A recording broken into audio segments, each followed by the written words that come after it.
My son called me a monster. He said the tumor on my face was too ugly for me to be seen at my own granddaughter's school play. Then, as I was weeping, he had the nerve to ask for his share of my pension. He thought my face made me weak. He didn't know it made me a fighter. Before I begin my story, let me know in the comments where you are listening from and what time it is. I just want to know, I'm not alone in this. And if you feel moved by what you hear, consider subscribing. It helps more people become aware of the reality of elder abuse. Now let me tell you what really happened. My name is Augusta Monroe, and at 68, my reflection had become a stranger to me. For 40 years I had been a social worker, a woman whose face was known in the community for its ready smile and compassionate eyes. But in the 2 years since my husband passed, a cruel new feature had begun to bloom on the landscape of my face.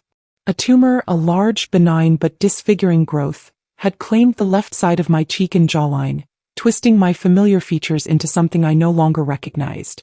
It was not cancerous, the doctors had assured me, a small mercy. But it was a constant, visible testament to my body's betrayal, a source of quiet shame that had made my world shrink. The only world that still mattered, the only world I still fought to be a part of, was the world of my family. My son Langston and my precious 8-year-old granddaughter, Anaya. But Langston, my son of 42, was a man who worshipped at the altar of appearances. A successful luxury real estate agent, his life was a carefully curated performance of success, of perfection. And my face, my tumor, had become a grotesque stain on his pristine canvas. His abandonment of me had not been a sudden, dramatic event, but a slow, creeping erosion of connection. After my tumor became noticeable, his visits to my comfortable, paid-off home became less and less frequent. The weekly Sunday dinners he and Anaya used to share with me became a thing of the past. Now our relationship existed almost entirely through the cold, impersonal medium of text messages and brief transactional phone calls. He was embarrassed by me. I knew it with the certainty of a mother who can read the unspoken language of her child's silence. He no longer invited me to his home, no longer included me in outings with his friends or his wife's family. I had become his secret, his shameful old mother to be kept hidden away out of sight. But his shame, I soon learned, did not extend to his sense of financial entitlement. While he had abandoned me emotionally, he had not abandoned his claim on my modest but stable pension. My late husband had left me well provided for, and my pension, combined with my social security, was more than enough for my simple needs.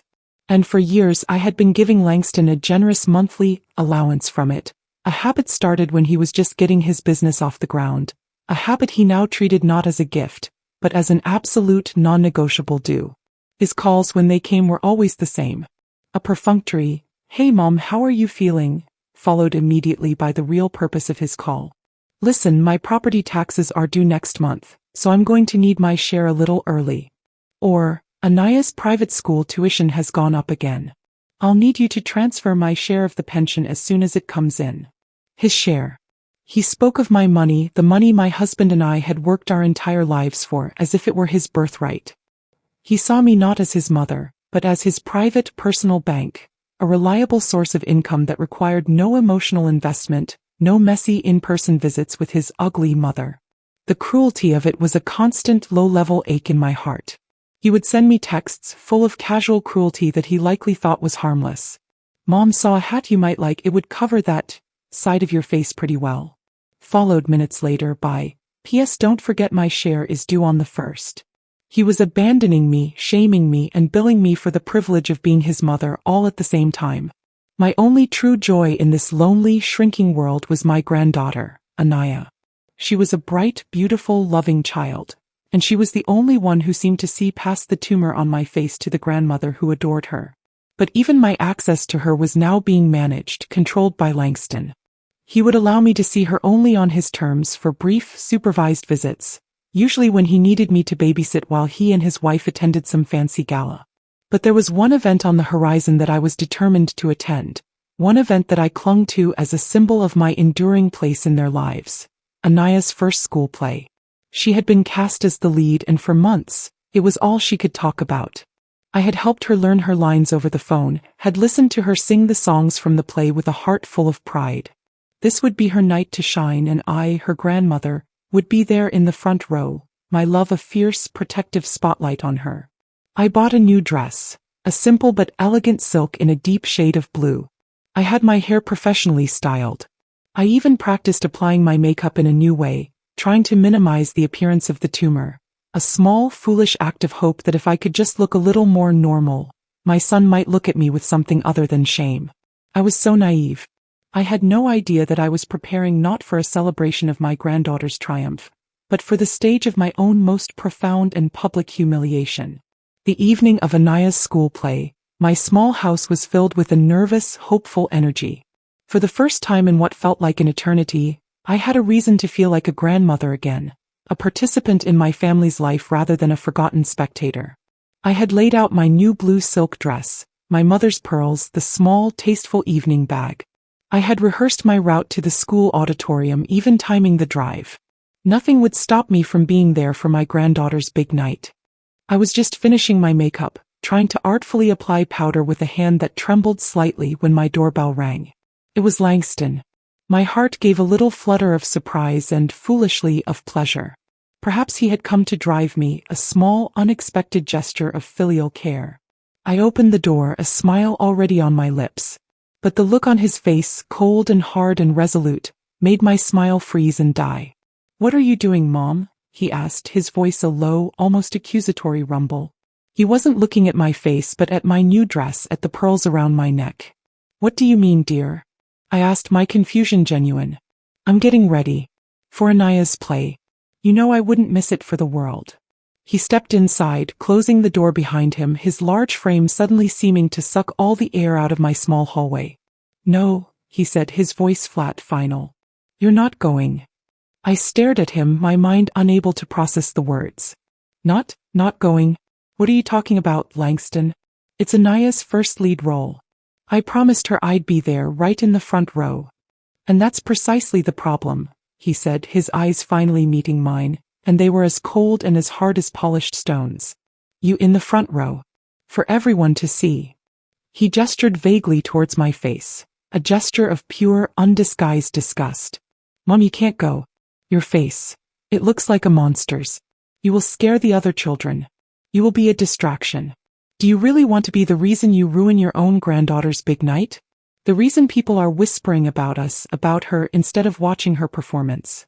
The words, so monstrous, so utterly devoid of compassion, struck me with the force of a physical blow. A monster.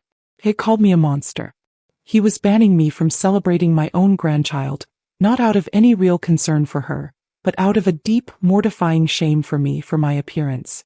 He was worried I would tarnish his perfect family image. I stumbled back, my hand flying to my cheek, to the tumor that had suddenly become a mark of shame, a brand of my unworthiness. Tears, hot and stinging, welled in my eyes. "Langston, how could you?" I whispered, my voice a raw, broken thing. He was unmoved by my tears. His face was a mask of grim, self-righteous necessity. "I'm sorry, Mom," he said, though his tone held not a shred of apology. "But it's for the best. For Anaya. For the family. We can't have that being the focus of her special night."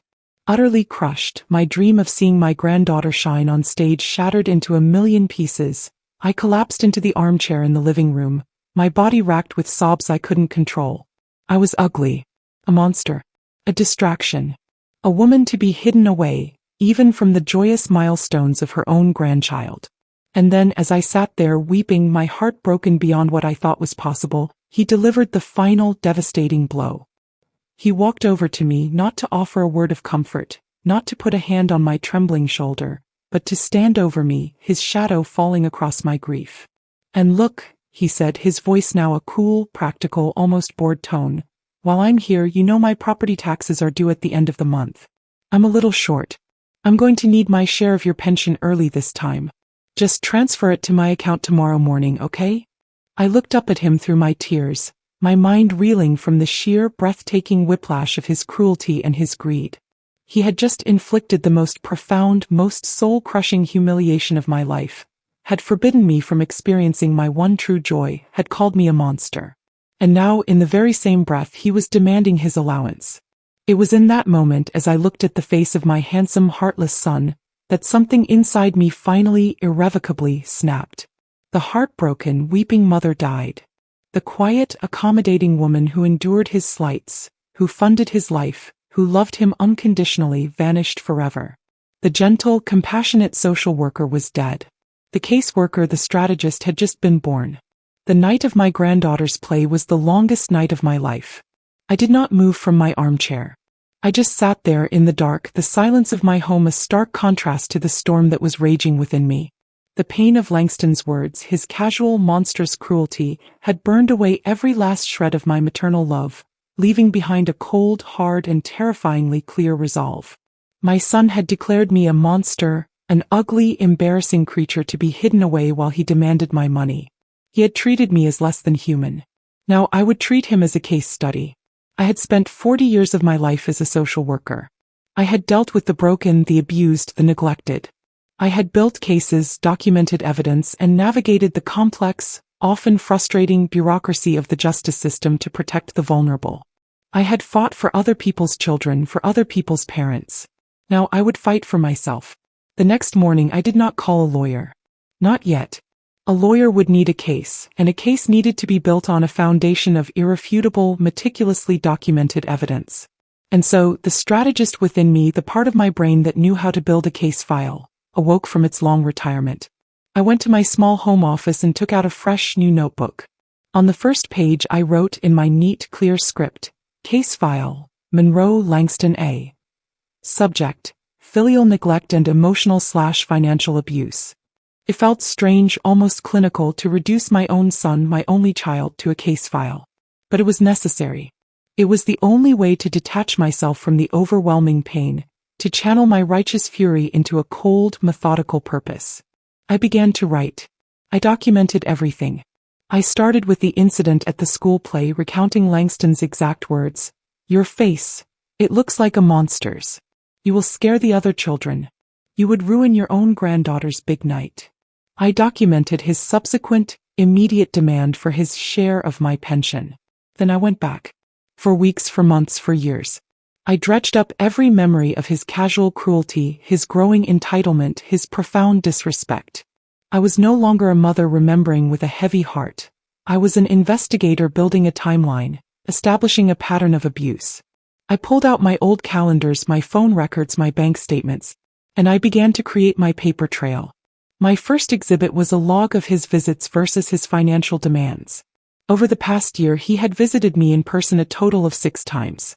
In that same period, he had made over 20 requests for money via text message or phone call. The disparity was stark, undeniable. My second exhibit was a printout of our text message history. I highlighted every single cruel, dismissive remark about my appearance.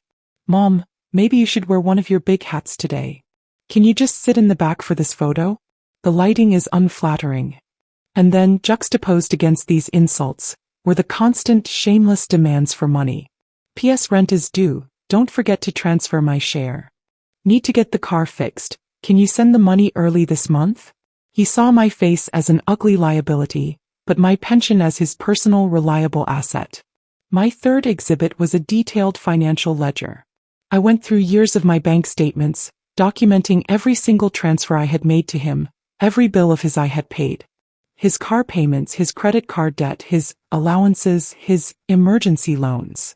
The total was staggering, a testament to my own blind, foolish generosity and his insatiable greed. I then contrasted this with my own meager spending on myself.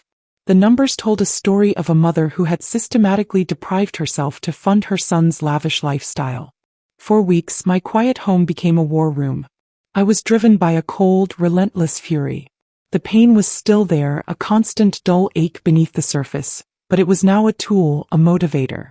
Every time my heart ached with the memory of his cruelty, I would add another page to my case file. Every time I looked in the mirror and saw the tumor that had made my own son ashamed of me, I would highlight another damning text message. I was not just building a case for a lawyer. I was building a case for myself. I was reclaiming my own narrative, my own sanity. I was proving to myself with every piece of documented evidence that I was not the senile, vindictive old woman he would undoubtedly try to paint me as. I was a victim of a long, sustained campaign of emotional and financial abuse. One afternoon, my granddaughter, Anaya, called me, her voice a small, hesitant whisper. Grandma, Daddy said, he said you were mad at him because you missed my play. My heart broke for her, for the way he was already using her as a pawn in his guilt. Oh no, my sweet girl, I said, my voice full of a love that was pure and unwavering. I was not mad. I was just sad that I had to miss it. But I am so proud of you. You were a star. After the call, I added a new entry to my notebook. Subject uses minor child to manipulate emotional response and rewrite narrative. By the end of the month, my case file was a thick, heavy, damning thing. It was a complete, irrefutable story of neglect, of cruelty, of profound ingratitude. It was no longer a family matter. It was a case study in willful, malicious abuse. And it was ready to be presented to a professional. The time for quiet documentation was over. It was time to find a lawyer. It was time to go on the offensive. With my case file complete, a thick, damning chronicle of my son's cruelty and my own quiet endurance, I knew my next step was to find a lawyer. Not just any lawyer. I needed a shark, a gladiator, someone who would see the profound injustice of my situation and fight for me with the same cold, relentless fury that now burned in my own heart. My search led me to Eleanor James, a name whispered with a mixture of fear and profound respect in the city's legal circles.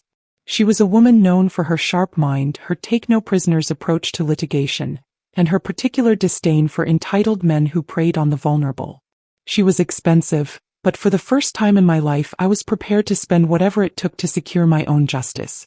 I walked into her sleek top-floor office, not as a victim but as a client with a well-prepared case. I laid my binder on her polished mahogany desk. Miss James, I began, my voice steady, I am here to sue my son. I spent the next hour walking her through my meticulously documented evidence. The timeline of his abandonment, the log of his financial demands, the printouts of his cruel text messages, the bank statements showing the one-way flow of my pension into his accounts. I told her the story of the school play, of his monstrous words, his casual demand for money in the face of my tears. She listened intently, her intelligent eyes scanning the documents, her expression growing more grim with each page she turned. When I finished, she was quiet for a long moment, her fingers steepled, her gaze distant. Mrs. Monroe, she said finally, her voice a low, dangerous purr. This is not just a case of filial neglect.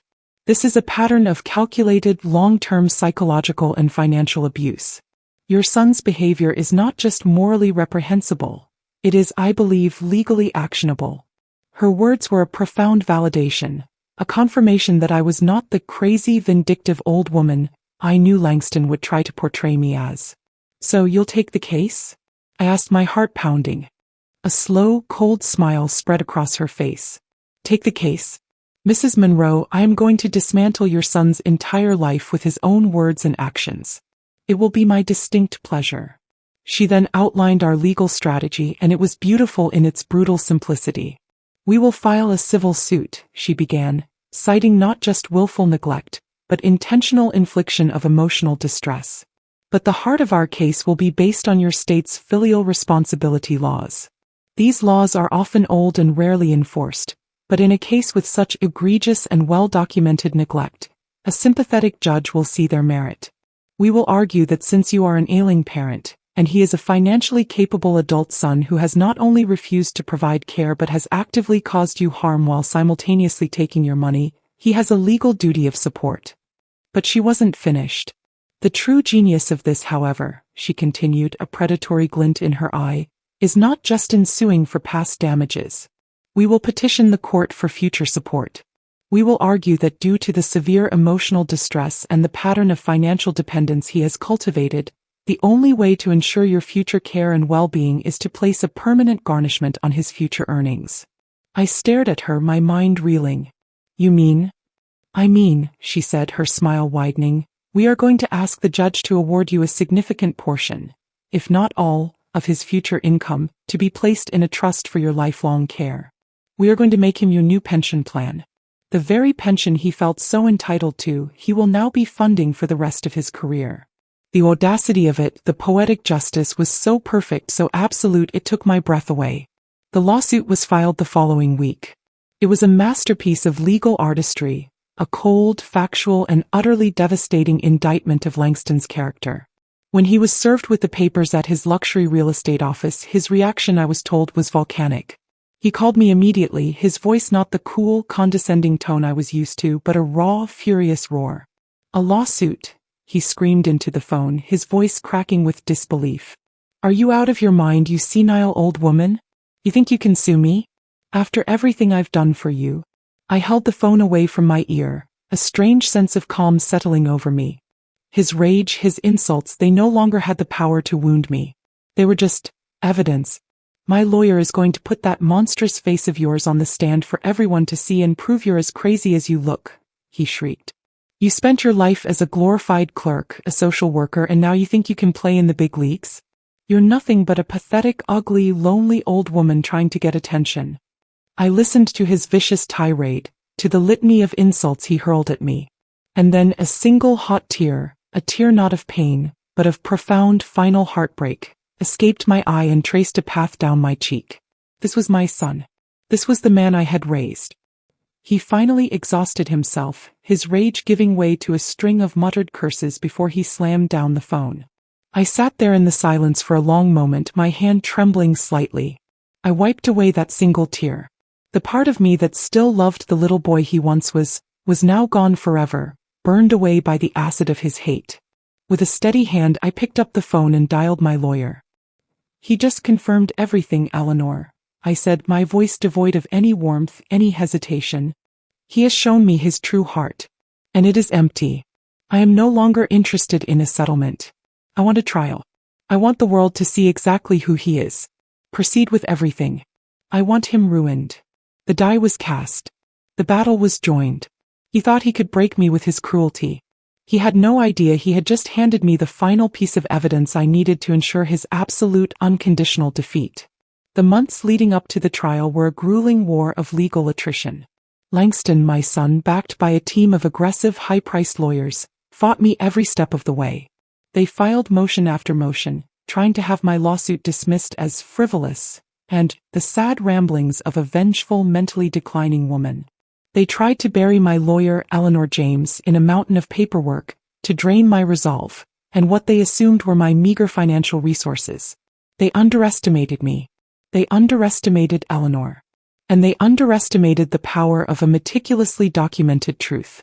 Eleanor met their every move with a calm, steely, and brilliant counterattack. She was a master of the legal game, and it was a joy in a grim sort of way to watch her work.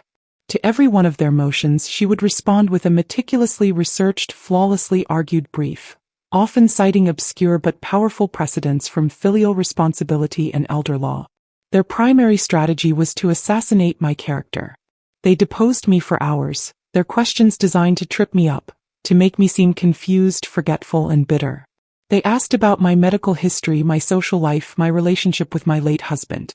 They tried to twist my quiet, frugal life into a narrative of a joyless, resentful woman who had always been jealous of her successful son. I answered every question with a quiet, unwavering dignity. I did not rise to their bait. I did not get emotional. I simply stated the facts, my voice calm, my memory clear.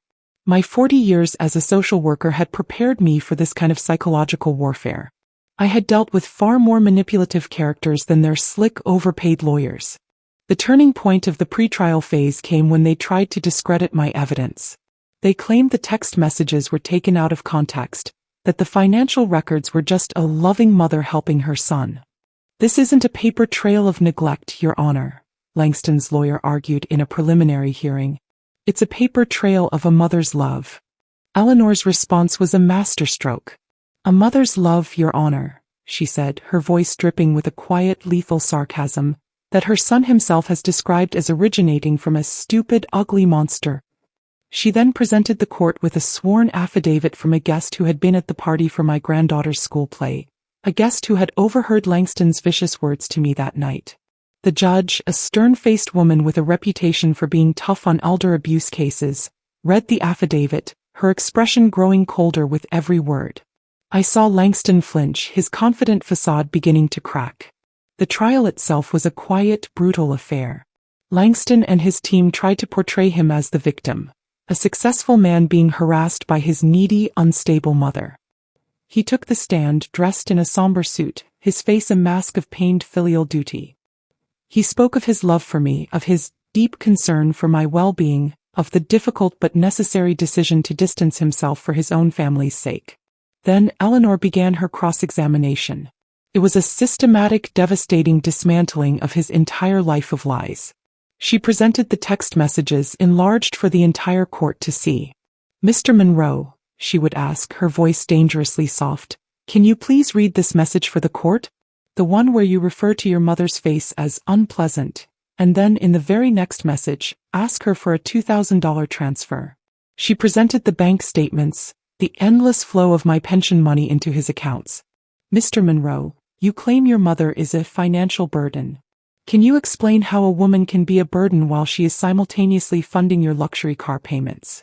She presented the logs of my unanswered phone calls. "For 6 weeks after your mother's tumor diagnosis was confirmed," she pressed, "you did not visit her once. But you did send her 17 text messages. All of them regarding your share of her pension. Can you explain that discrepancy?" He stammered, he equivocated, he lied. But the evidence, the cold, hard, documented truth, was undeniable. He was not a concerned son. He was a financial parasite who had abandoned his ailing mother the moment her physical appearance became an inconvenience to his social life. The final piece of evidence was my own testimony. I took the stand, my heart pounding but my voice steady. I did not speak of my anger. I spoke only of my pain. I told the court about the school play, about his monstrous words, about the feeling of being deemed too ugly to witness my own granddaughter's triumph. I told them about his immediate demand for money, even as I was weeping from his cruelty. I looked at my son, at the man he had become, and I told the court, my voice cracking with a sorrow that was all too real, "I have spent my entire life loving my son. And my greatest heartbreak is the realization that he has never, not for one moment, truly loved me back. He has only ever loved what I could provide for him." When I finished, the courtroom was silent. The judge looked at me, her eyes full of a profound human sympathy. Then she turned her gaze to my son, and her expression was one of absolute, undisguised disgust. The verdict, I knew then, was no longer in doubt. The judge, a woman whose face had become a thundercloud of righteous fury during my son's disastrous cross-examination, took a full week to deliver her verdict. It was a week that I spent in quiet, prayerful anticipation. I did not feel triumphant. I did not feel vengeful. I felt a profound, weary sadness, a mother's grief for a son who was so utterly, irredeemably lost. We gathered in the courtroom one last time. Langston and his lawyer were there, their faces grim, their usual arrogance replaced by a tense, nervous silence. I sat with my lawyer, Eleanor, my hands folded calmly in my lap. I was prepared for any outcome. I had spoken my truth. The rest was in the hands of the law. The judge entered, her face as stern and as unreadable as ever. She began by addressing Langston directly, her gaze fixing him with a stare that seemed to pin him to his chair. "Mr. Monroe," she said, her voice low and laced with a contempt that was far more terrifying than any shout. "This court has reviewed the extensive evidence presented in this case. It has listened to the testimony of your mother, a woman of great dignity and restraint. And it has listened to your own testimony, a performance of self-pity and deceit that this court finds to be both insulting and deeply offensive." Langston flinched, his face turning a blotchy red. "The evidence," she continued, her voice rising with a controlled anger, "paints a clear and horrifying picture. A picture of a son who, consumed by a shallow, materialistic vanity, chose to abandon his ailing mother at her time of greatest need. You did not just neglect her, you actively tormented her. You mocked her physical affliction, an affliction she bears with a grace you clearly cannot comprehend. You systematically isolated her from her family, from her own grandchild's life, because her appearance was an embarrassment to you." He picked up a stack of my bank statements. "And all the while you continued to treat her as your personal bank account. You demanded her money, your share of her pension, with a sense of entitlement that is frankly monstrous. You did not just abandon your mother, Mr. Monroe. You financially exploited her, all while complaining of the burden she represented." The judge looked at me then, her expression softening for a fraction of a second. "Mrs. Monroe," she said, "the state's filial responsibility laws are often complex and difficult to enforce. They require a clear and undeniable demonstration of both the parent's need and the child's willful neglect of their duty of care. She paused, then looked back at Langston, her eyes like chips of ice. In my 15 years on this bench, I have never seen a case where that duty has been so flagrantly, so cruelly, and so comprehensively violated. Her final judgment was a stunning, creative, and absolutely devastating piece of legal artistry. Therefore, she declared, her voice ringing with an authority that seemed to shake the very foundations of the courtroom, this court finds in favor of the plaintiff, Mrs. Augusta Monroe. She then delivered the verdict that would change my son's life forever.